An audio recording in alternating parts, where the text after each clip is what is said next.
Cornwall, an awe-inspiring canvas of natural beauty. It is, I think, the best part of the British Isles. Absolutely stunning. I'll stay here forever. It's like being on holiday every day. It's because it doesn't feel real. But it's the people and communities that really give this county its endearing qualities. I'm Cornish, not English. That's the way it goes with me, I'm afraid. Just love living here so much, and it means so much to me. And it's awesome, isn't it? Look at it all. I'm Caroline Quentin, and I'm proud to have family roots in this beautiful part of the British Isles. This summer, I'm heading back to join the throng of tourists and meet the local folk. Lovely to meet you too. Welcome to St Michael's House. Thank you, darling. I'm so pleased to be here because I've looked at postcards of this all my life. As I explore this enchanting county. It'll take your breath away. So come with me as I head west on my Cornish adventure. Tasting wine at 9:30. Other people are still commuting. They're still on the tube, aren't they, going to London? Good hell, Cornwall. You know, lovely sunny day like today. Get out on the water, peace and quiet. Beautiful, priceless. There's so much I want you to see. Come on.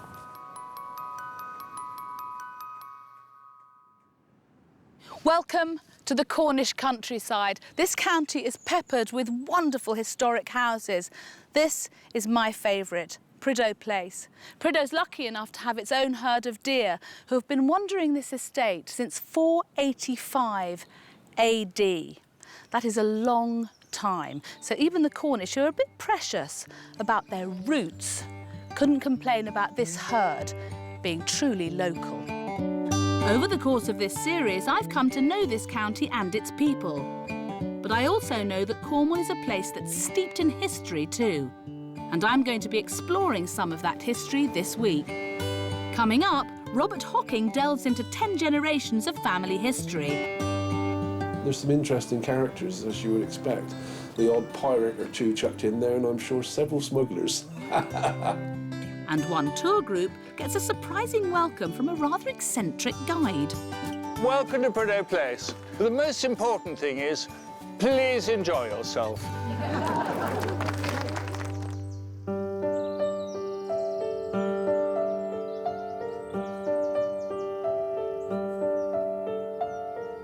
There's something rather enchanting about watching these deer roam the land here at Prideaux Place. They seem so unperturbed by our presence. They're beautiful, aren't they? They're so beautiful. These are fallow deer, distinctive because of their white mottled markings. But that's not all that's distinctive about them. I didn't realise quite how wonderful their faces are. Beautiful they are. They've got eye markings, yes, and, that's right, and a beautiful profile. They're really beautiful, aren't they? Yeah. I think they're much more beautiful deer than the red deer, but... It's very, very important, because you know the legend is that if the deer die out, so do the Prideaux family. You've got to look after them. In 1926, they got down to 6 and weren't breeding. Now, I don't believe the legend, but everyone was worried, and even George V sent a buck from Windsor to help. Reinvigorate And the gamekeeper went out to shoot the old lead buck the next morning, and he shot the king's buck by accident. I don't know whether that's treason or lèse majesté or a bad shot. This is the family home of Peter Prideaux Brune and his wife Elizabeth. The family acquired the land in 1535, but in the spirit of the Cornish way of doing things directly, this magnificent house was built 53 years later. Over the centuries, these walls must have witnessed some fascinating scenes. It's very, very beautiful. Is it a lovely house to live in? It's heaven. It's absolutely heaven, because it's a very livable-in house. It's not like a huge Palladian... Everyone who comes here says how friendly it is. I can see that. There aren't many ghosts. Oh, is there a ghost? I've seen both of them. Really? Really? I went up to bed and got into bed, and suddenly the traditional lady in white walked through the bedroom and went into the bathroom. She was very friendly. I think she was just checking me out to make sure I was going to be all right. Do you feel nervous in the house at all at night? Not at all. No. I mean, if he's away, I'm fine. It's an incredibly warm and friendly house, because you have a lot of visitors coming here, don't you? That's what keeps the roof on the house. Yeah.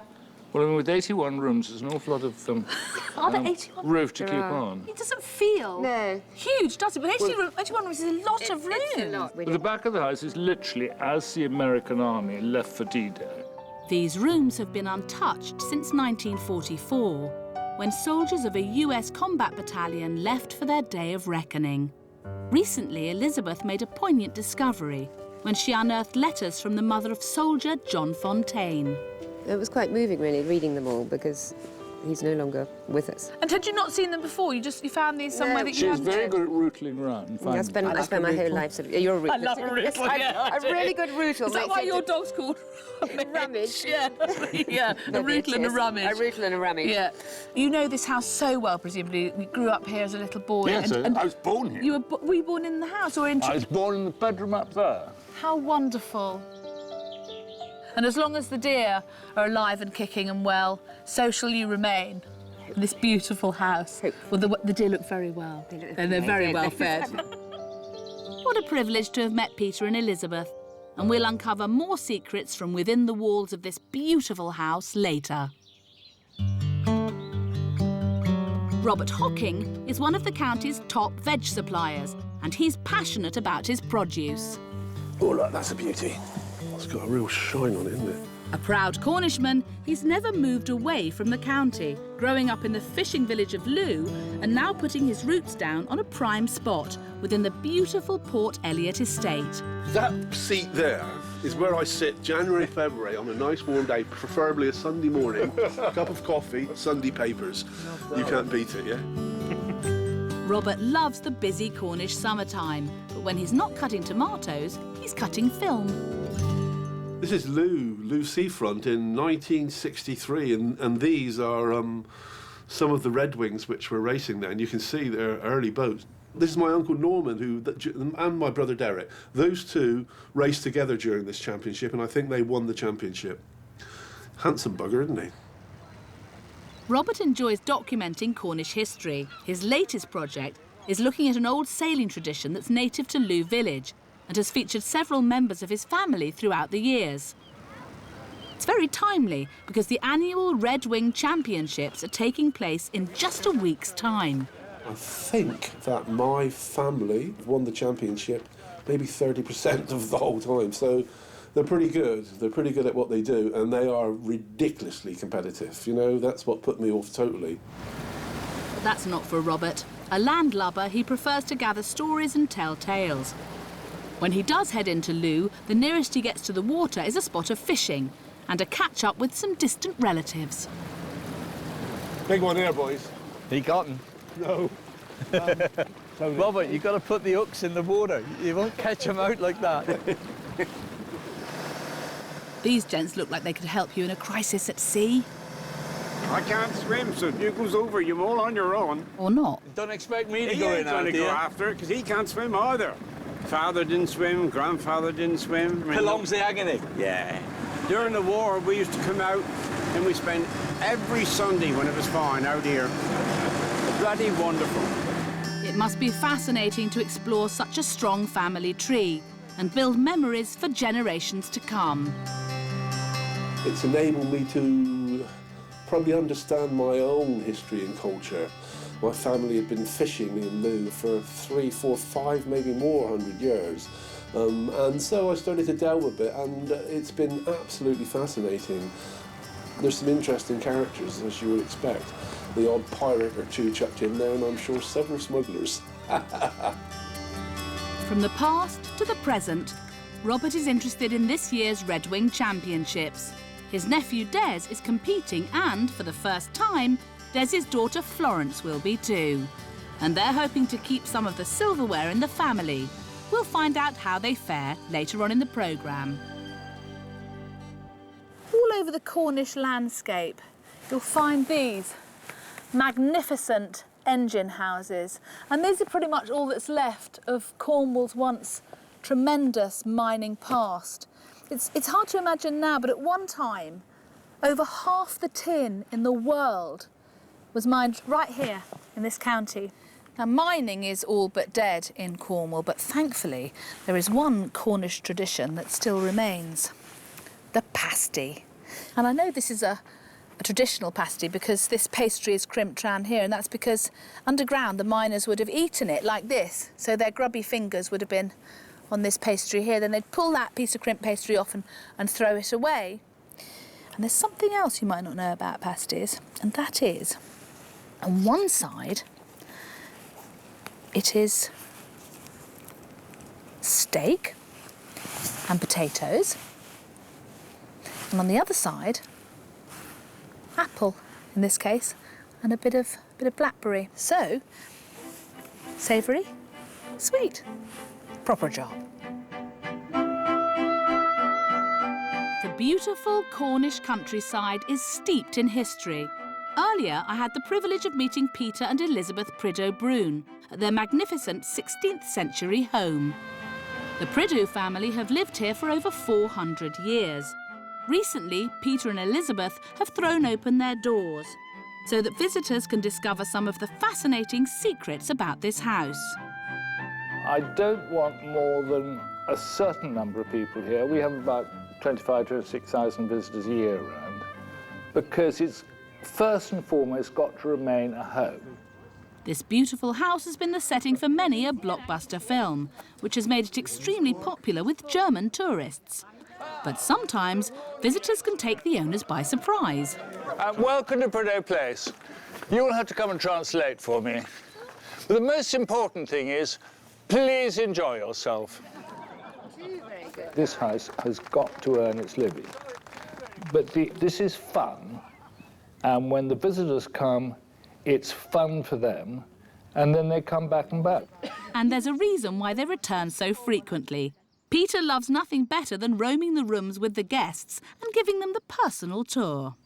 And there's a story behind every picture. Right, now let's go up to the library, which is really one of my favourite rooms in the house. That's my portrait, and it was painted by Andrew Festing, who said, would I wear my barrister's gown? So I said, well, as long as I can have my cigarette and my teddy bear. Peter revealed to me earlier that there are some secret parts of this 81-roomed house that have been carefully preserved for their historical significance. Off limits to tourists, they house the memories of when American soldiers came to stay here during the Second World War, ahead of the D-Day landings. It's got graffiti on the wall, someone called Beckersley, and we've actually traced his tomb in Normandy. A lot of them were killed. So we really keep it as a tribute to the American Army. Investigating this fascinating period of the mansion's history has been revelatory for Elizabeth too. And this is the box that was found to someone called John Fontaine, who was obviously one of the soldiers here. And obviously he wasn't a very good correspondent, because all the ones from his mother say, I haven't heard from you in a while, John. And then also, these were his pin-ups. She's quite racy, I suppose, but when you consider nowadays what's in magazines, I think she's really quite tame. It's incredible to imagine that a house as grand as this has been Peter's lifelong home. Now, this is the Great Chamber. In 1750, the room was divided into 2 bedrooms. In fact, what was the bedroom there was the room I was born in, and this is my playroom, which is a slightly bigger room. And like all little boys, I was climbing through the attics, and I found this wonderful ceiling. It's a bit of a state, though. And 20 years later, I managed to persuade my mother to come and see it. Anyway, now it's restored in all its glory. It's a wonderful, wonderful ceiling. This place means everything to me. Ghosts and all, I absolutely love it, because I personally think, I'm biased, that this is the most beautiful house in England. Yeah. A very special place with so much to see. And if you're tempted to pay a visit, you might just be lucky enough to find Peter in his gym jams.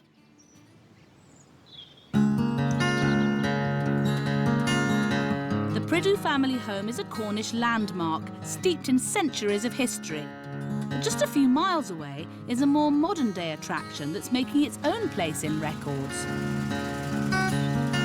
From the sun-kissed slopes of the Camel Valley, Bob Lindo and his wife Annie and their son Sam tend to their vines at the county's most successful vineyard. We're just a small part of the food and drink movement in Cornwall, so I think it's it's good that there's a lot of different types of business that have all been successful, and we're part of that, so we're definitely proud of being in Cornwall.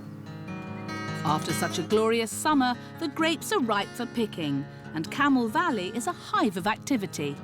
Annie, as ever, can be found in her very own vineyard, reaping the fruits of her labours. It's not easy growing grapes. You're up against the elements, birds, wasps, rabbits, badgers. There's always something to try and stop you having a fantastic crop. So to get to this stage with a crop intact is an achievement in itself. I think for the winemaker, this is the start of everything. But for the grower, this is the end. And the natural end for these grapes is in a glass. Annie hates being dragged away from the routine of the vineyard, but today she has a special reason. It's the launch of her anniversary wine. It's taking place in the exclusive surroundings of the nearby St Enedoc Hotel. Top chef Nathan Outlaw is hosting the Lindos at his 2 Michelin-starred restaurant, along with some of the wine industry's leading lights. Among them, a presenter and writer, Susie Atkins, and world-renowned sparkling wine critic, Tom Stevenson. This was picked in 2009, which is 20 years from when we planted vines, and it's being released now, which is 20 years after we made our first wine. So it's the 20th anniversary wine on all fronts. Yes. Annie's anniversary is lovely. It's very refreshing. It's got that high acid, which I totally equate with the cool climate of English sparkling wines. So it's ticking all the boxes for me.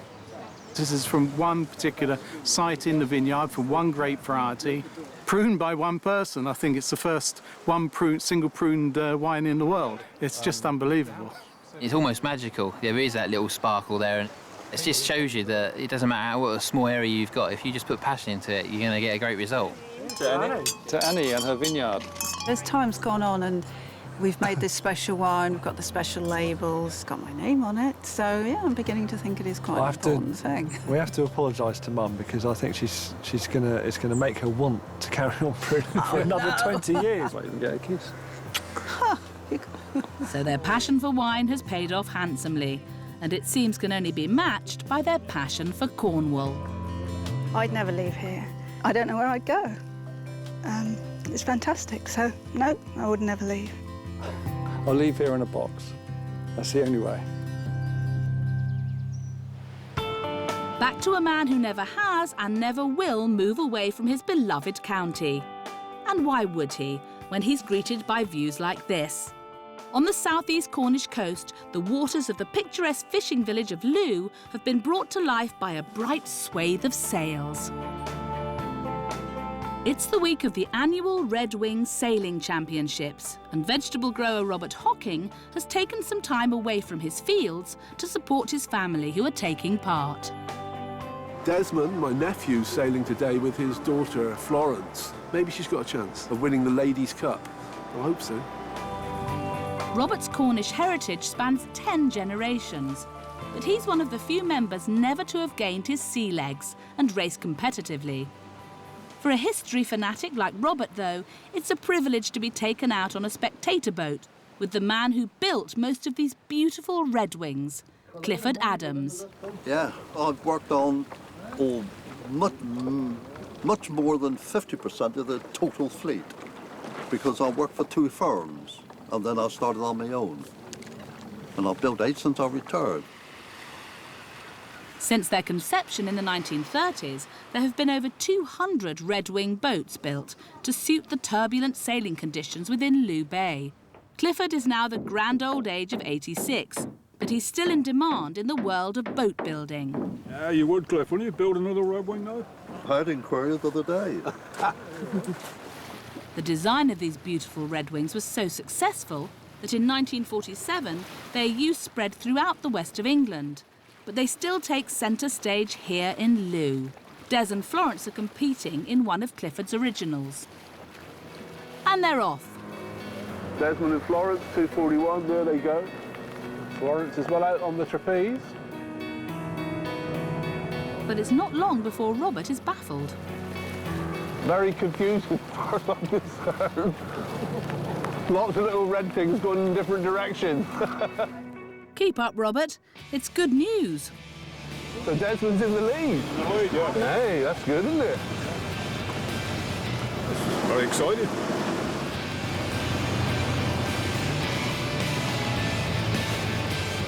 But just an hour into the race, Robert tries to cunningly convince the crew to quit while they're ahead. I think now we've been out here, we've got cold and we've got wet. I'm bloody wet all over. They're in the lead. We can still see quite well in there, and we might be able to get a pint while we're waiting. All the pasties are in there. And all the pasties are in there as well, that's it. Florence, Robert's great niece, has had a fantastic introduction to the championships. Second in this race. I'm not sure what we've come overall. We'll find out later. For Robert, despite being just a spectator, it's been an interesting diversion from his tomatoes. As you know, I'm the black sailing sheep of the family. I'm the only one of all of these generations of the family who's never sailed. I haven't got a bloody clue. And the lady crew is Florence Hocking. With trophies where they should rightfully be and overall third place for Team Hocking, it's been a successful season for the family. And for Robert, well, it's back to his own prize-winning tomatoes.